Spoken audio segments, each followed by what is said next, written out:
हे दत्तनगर डोंबिवलीमधले रहिवासी आहेत आणि क्लस्टर योजना राबवावी म्हणून यांचा प्रयत्न आहे आणि महापालिका यांनी अनेक मोर्चे अनेक आंदोलनं करून सुद्धा त्याला रिलक्टंट आहे, म्हणजे नाखुश आहे.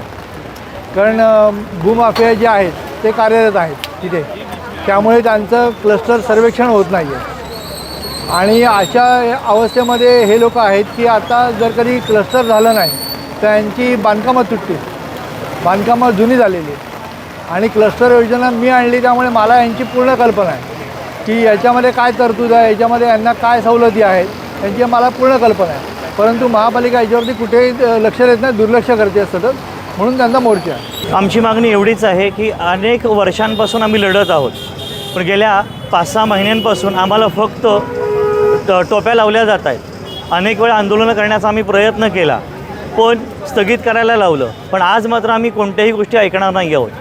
कारण आमची मागणी आहे की आम्हाला आमची हक्काची घरं असली पाहिजेत.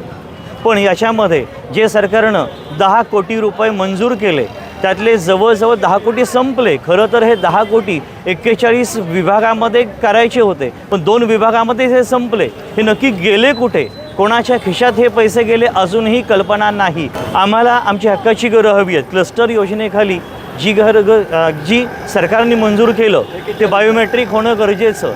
आणखी 60 ते 70% फक्त बायोमेट्रिक झालं, ते बायोमेट्रिक बाकीचं होणं गरजेचं. त्याच्याशिवाय अनेकांची अजून पडताळणी झालेली नाही. पडताळणी एवढी कमी प्रमाणामध्ये सुरू आहे की अक्षरशः 10-15 लोक, 5,000 लोकांचं होणार कधी?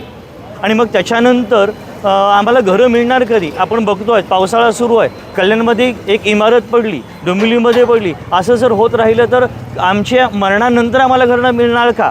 मग असं जर असेल तर अर्थ काय? सरकारचा शब्द गेला कुठे?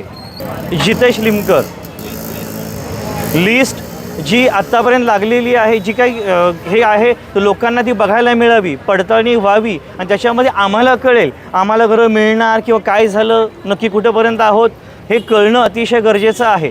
पण ते मात्र अजूनही आम्हाला कळत नाही आहे. सगळं अंधारात काम सुरू आहे.